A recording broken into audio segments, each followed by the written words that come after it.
وَمَحْيَايَ وَمَمَاتِي لِلَّهِ رَبِّ الْعَالَمِينَ، کہ بے شک میری نماز، میری قربانی اور میرا جینا اور میرا مرنا اللہ ہی کے لیے ہے جو تمام جہانوں کا پالنے والا ہے۔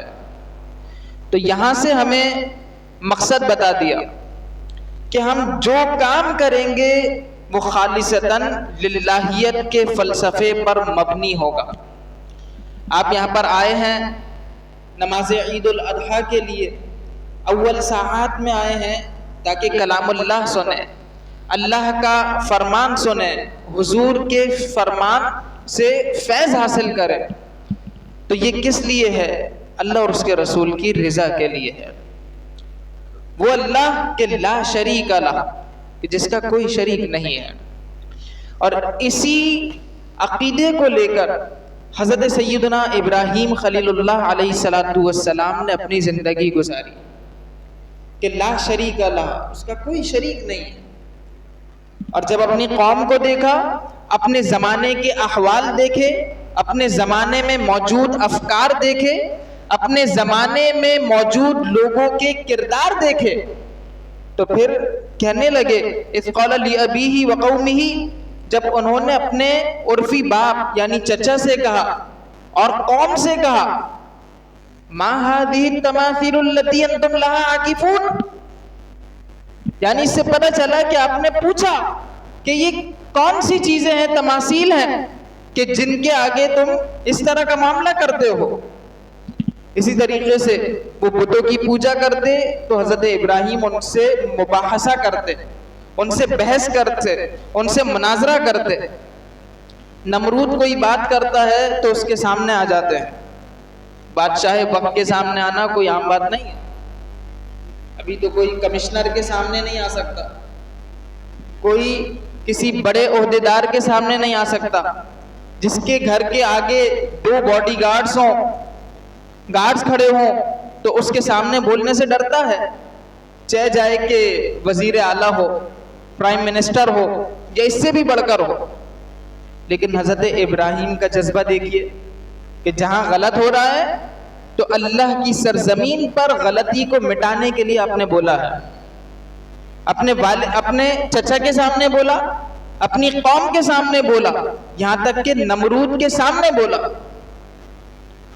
اور جب ان کو غصہ آیا، ان کے بتوں کے ساتھ آپ نے اپنا معاملہ کر دیا، ان کے بتوں کو توڑ دیا، بڑے سیخ پا ہوئے کہ یہ نوجوان کیسا ہے، اور کہا قالوا ابنوا لہو بنیانا، کہ بناؤ ایک عمارت۔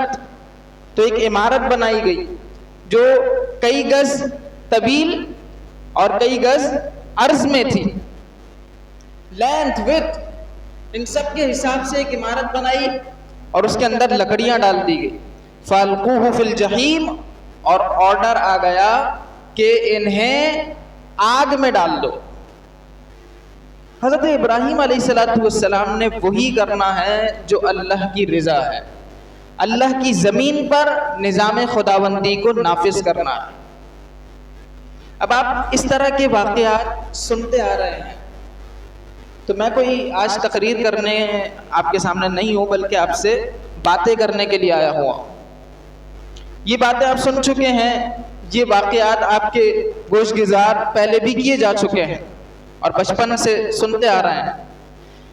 لیکن یہاں پر سوچنے کی بات یہ ہے کہ حضرت ابراہیم علیہ السلام اللہ کی زمین کو شرک سے پاک کر رہے ہیں اور اس کا نظام نافذ کر رہے ہیں۔ آج ہم دنیا کی حالت دیکھیں تو عہد حاضر میں ہمیں مختلف قومیتوں میں بانٹ دیا۔ جب آٹومین امپائر کو تباہ کیا، اور اس میں سازشوں میں کون کون سے عناصر شامل ہیں یہ آپ ہسٹری میں دیکھ سکتے ہیں۔ 1922 میں آٹومین امپائر کو ڈسٹرائے کر دیا گیا، اور اس کے بعد ہم نیشن اسٹیٹس میں بٹ گئے، قومی ریاستوں میں ہمیں بانٹ دیا گیا، اور اسی کی چکی میں جب آٹومین امپائر کو ختم کیا، خلافت عثمانیہ کا زوال ہوا، اس کو ختم کر دیا گیا، تو پھر فلسطین کی جو سرزمین ہے اس کو بھی قبضے میں لینا شروع کیا گیا. وہاں پر اس قوم کو بسایا کہ جو کبھی بھی مسلمانوں سے راضی نہیں ہوگی. یہاں تک کہ آگے چل کر اعلان کر دیا کہ یہ ان کی ٹیریٹری ہے. 1947 دیکھیں, 1948 دیکھیں, کیا کیا فیصلے کیے گئے, خود ساختہ فیصلے, اور وہ نافذ کر دیے گئے. وہاں مسلمانوں کی سرزمین پر قبضہ ہوا, اور آج جو حالت ہے ہم دیکھ سکتے ہیں. تو اللہ کی سرزمین پر نیشن اسٹیٹس بنائی کہ یہاں پر اگر ایک پاکستان ہے تو ادھر بنگلہ دیش ہے, ادھر عراق ہے, ادھر لیبیا ہے, ادھر کوئی اور سے ملک ہے. تو مختلف ممالک میں تقسیم کیا اور قومیتوں کی بنیاد رکھی خطہ زمین پر کہ these are the boundaries of this state. یہ اس اسٹیٹ کی باؤنڈری ہیں, اور جتنے بھی فورن افیئرز ہوں گے وہ اپنے مفادات کے گرد گھومیں گے. کسی بھی ملک کے حالات, کسی بھی ملک کے معاملات, کسی بھی سلطنت کے احوال وہ اپنے ذاتی مفادات کے گرد گھومیں گے. آپ پورا اسلامی فلسفہ دیکھ لیں, اسلامی شعار دیکھ لیں, اور حضور کی تعلیمات دیکھ لیں, یہ قومیتوں کی بنیادیں نہیں ہیں. ہمیں قومیت پرستی میں نہیں ڈالا گیا, بلکہ ہمیں ایک نظریے کے تحت متحد کیا گیا کہ ایک حکومت کے تحت اللہ کے نظام کو قائم کرنے اور نافذ کرتے ہوئے اپنی ذات پر بھی نفاذ کرنا. اب پھر چاہے برما میں مسلمانوں کا گوشت کاٹ کر کھایا جا رہا ہو, نیشن اسٹیٹس کہیں گی دیٹس ناٹ آور میٹر, یہ ہمارا مسئلہ نہیں ہے, ہمارا ملک تو اس سے سلامتی میں ہے. پھر چاہے اہلیان کشمیر کا جو خون ہے اس سے ندیاں بہنے لگ جائیں, لیکن نیشن اسٹیٹس کہیں گی دیٹس ناٹ آور میٹر, ہمیں اس سے کوئی سروکار نہیں ہے. پھر چاہے فلسطین میں تباہی ہو, بربادی ہو, نہ بوڑھوں کا خیال ہو, نہ بچوں کا خیال ہو, نہ خواتین کے حقوق کا لحاظ ہو. یہ وہی لوگ ہیں جو خواتین کے حقوق کی بات کرتے ہیں, یہ وہی لوگ ہیں کہ جو ہیومن رائٹس کے چارٹرز پیش کرتے ہیں. ذرا universal declaration of human rights اٹھا کر پڑھیے, UDHR, اس کو اٹھا کر پڑھیں. یہ کس طریقے کے انہوں نے رائٹس پیش کیے ہیں, اور مختلف سلطنتوں میں ان کو بھیجا کہ آپ نے اس پر سگنیچر کرنا, اس کے حساب نے آپ نے اپنی حساب سے اپنے معاملات چلانے ہیں. تو ہمارے جو معاملات چل رہے ہیں اس کے پیچھے UDHR بھی ہے, UNO کا آرٹیکل نمبر 18 بھی ہے. ابھی وقت قلیل ہے تو وہ آرٹیکل آپ کو سنا نہیں رہا ہوں, پھر کسی موقع پر انشاءاللہ آپ کی خدمت میں پیش کریں گے تو پتہ چلے گا کہ ہمارے ارد گرد جو احوال ہیں وہ انہی چیزوں کو دیکھتے ہوئے واضح ہو رہا ہے. اور پھر وہ قوانین جو اسلامی قوانین ہیں ان کو مٹانے کی باتیں ہو رہی ہیں. ایسے موقع پر ابراہیم خلیل اللہ علیہ السلام کا طرز عمل یاد آتا ہے کہ حالات کیسے ہی ہوں انہوں نے اللہ کو نہ بھلایا, اور اللہ کی سرزمین پر نظام کفر کو مٹایا ہے. پھر چاہے انہیں آگ میں ڈالنے کا معاملہ ہو, راضی. جبریل امی حاضر ہوتے ہیں کہ بتائیے مجھے حکم دیجئے کہ میں آپ کے لیے کچھ ایسا کروں. فرمانے لگے علمہ بحالی, اللہ کو میرے حال کا علم ہے. پھر جب ڈال دیا گیا تو اللہ تعالیٰ نے ارشاد فرمایا قلنا یا نار کونی بردا وسلاما علی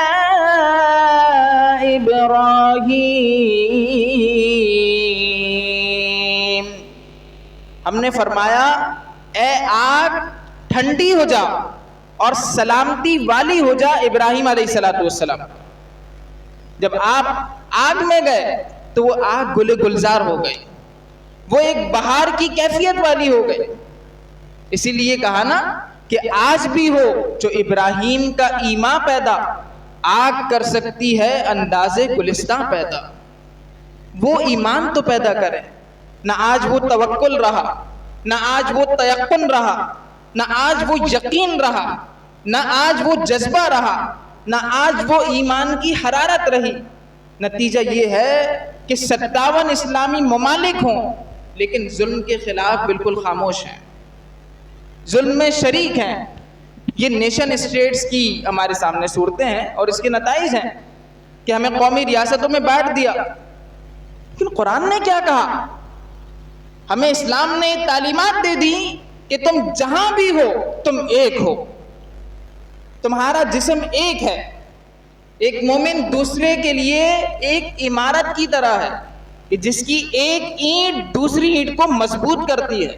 یہ ایک عمارت ہے، اس کی جو بلاکس ہیں وہ ایک دوسرے کو مضبوط کر رہے ہیں، اور مضبوط بھی ایسے نہیں کر رہے، باقاعدہ اس میں سیمنٹ ہے، مٹیریل لگا ہے، کیمیکل بانڈنگ ہوئی ہے، کیمیکل سبسٹینسز یوز ہوئے ہیں جس کے نتیجے میں یہ محفوظ کر رہی ہے۔ اسی طریقے سے ہمارے ایمان کی بنیاد نے ایک مسلمان کو دوسرے مسلمان سے مربوط کیا ہے، اور ارشاد فرما دیا کہ انما المؤمنون اخوة فاصلحوا بین اخویکم، مومنین آپس میں بھائی ہیں، مومنین بھائی ہیں۔ فَأَصْلِحُوا بَيْنَ أَخَوَيْكُمْ، تو اپنے بھائیوں کے درمیان صلح کرو، صلح کرواؤ، یہ ہمیں حکم ہے۔ لیکن ایک بڑے پیمانے پر تو دور کی بات ہے، آپس میں بھائی بھائی سے جدا ہے، بھائی اپنی بہن سے جدا ہے، اولاد اپنے والدین سے جدا ہے، اپنے دوستوں کے قریب ہے، اور والدین کی نافرمان ہے، یہاں تک کہ ملنے تک کو گوارا نہیں کرتے۔ ایک اسٹوڈنٹ اپنے ٹیچر سے مخلص نہیں ہے، اور ایسی حالت بھی ہے کہ ٹیچر اسٹوڈنٹ سے مخلص نہیں ہے۔ میں نام نہیں لیتا، لیکن مختلف ممالک کی جو ایڈز ہیں، امداد آپ کے ایجوکیشنل انسٹیٹیوشنز میں شامل کی جا رہی ہیں کہ ہم نے فلاں ملک نے ایڈ دی ہے، ایجوکیشن انسٹیٹیوشن میں دے دی، اب تعلیمی نظام انہی کے مطابق چلے گا۔ میں نے خود ایسی بکس دیکھی ہیں، بلکہ ٹیچنگ کے لیے مجھے دی گئی، کہ جس میں نظریات اسلام کے برخلاف اسٹوڈنٹس کو پڑھانا ہے۔ اس میں مواد ہی ایسا ہے کہ جو فیمنزم کو سپورٹ کرے، آپ کا فیملی سسٹم جو ہے وہ تباہ اور برباد ہو کر رہ جائے۔ جب فیملی سسٹم برباد ہوگا تو بتائیے حضرت اسماعیل علیہ السلام جیسی عادات پیدا ہوں گی؟ حضرت سیدنا اسماعیل علیہ السلام جیسی اطاعت شعاری پیدا ہوگی؟ بولیے۔ آج تو آپ سے باتیں کرنے لگا ہوں، اب یہ کوئی خطاب نہیں ہے، مجھے بتائیے ایسی صورتحال میں کچھ ہو سکتا ہے؟ باقاعدہ ٹیچرز ایسے ہیں اسکولز میں، کوچنگز میں، کالجز میں، یونیورسٹیز میں، کہ جن کو ایڈز دی گئی ہیں کہ آپ نے غلط پڑھانا، اور بہت سے ٹیچرز جو کہ سیرت پڑھا رہے ہیں، کوئی اسلامک سبجیکٹ بھی پڑھا رہے ہیں، اس کے اندر غلط بیانی سے کام لے رہے ہیں۔ ہر اسلامیات پڑھانے والا ٹیچر وہ صحیح بات بتائے ضروری نہیں ہے، اس کے لیے درست علماء کا انتخاب کریں۔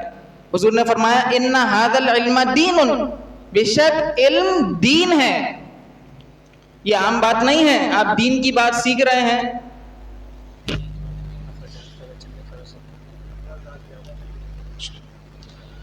علم دین ہے۔ فانظروا عمن تأخذون دینکم، تو تم دیکھ لو کس سے دین لے رہے ہو۔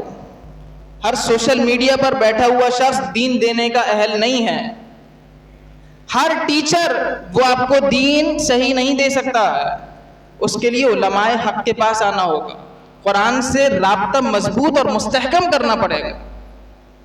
حضرت ابراہیم خلیل اللہ علیہ السلام نے اللہ سے اپنا رشتہ مضبوط رکھا، ایک کے بعد ایک آزمائش، اور جناب خلیل اللہ اس میں پورے اتر رہے ہیں، یہاں تک کہ عرض کرتے ہیں ربی حبلی من الصالحین، اے میرے رب مجھے صالح بیٹا عطا فرما۔ ادھر دعا ہوئی ادھر مستجاب ہو گئی۔ فرمایا قرآن میں آیا فبشرناه بغلام حلیم،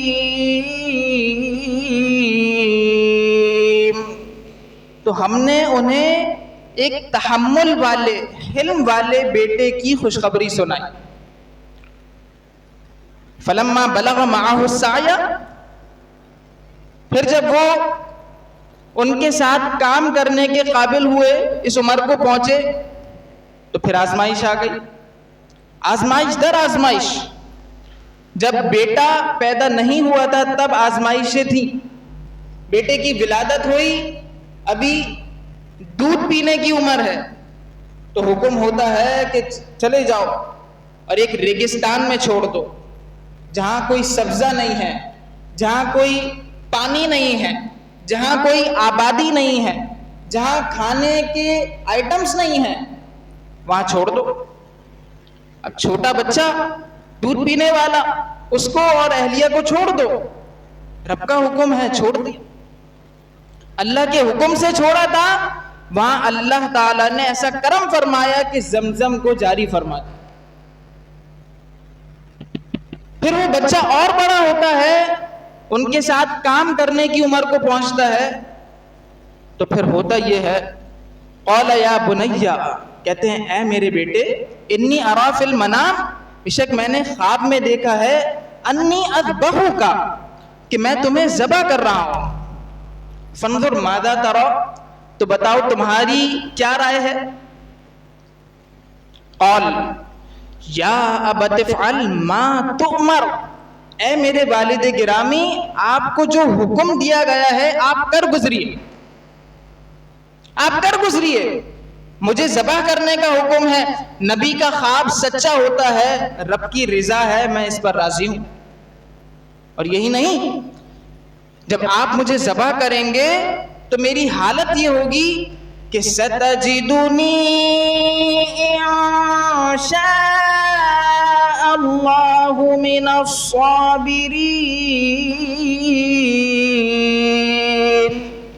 آپ عنقریب مجھے صبر کرنے والوں میں سے پائیں گے.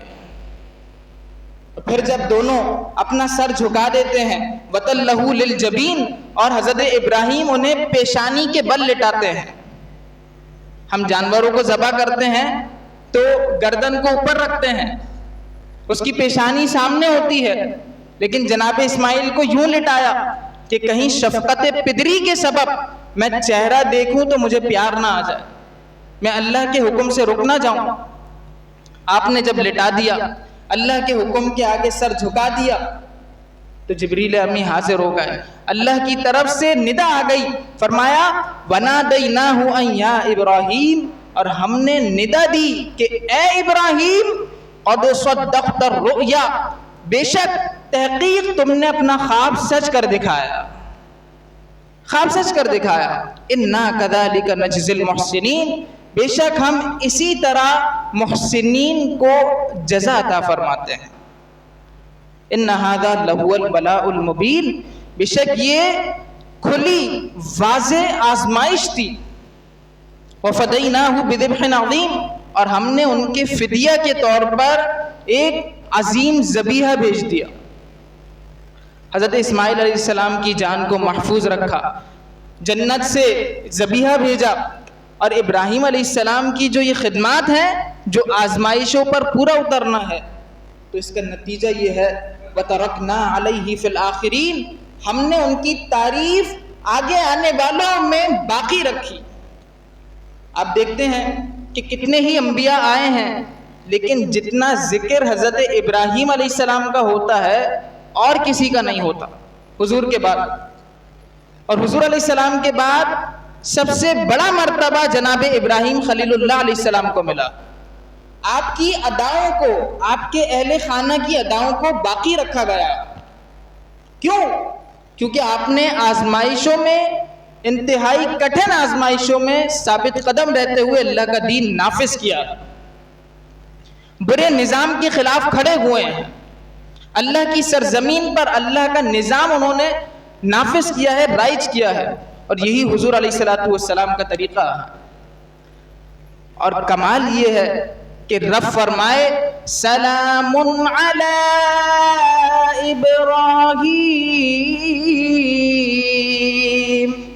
ابراہیم علیہ السلام پر سلام ہو۔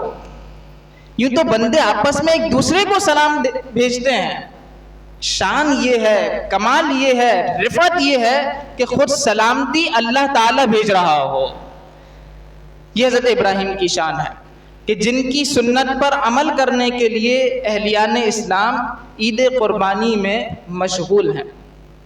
حضور علیہ الصلوۃ والسلام نے ارشاد فرمایا ما انفقت الوریق فی شیء احب الی اللہ من نحیر ینحر فی یوم عید۔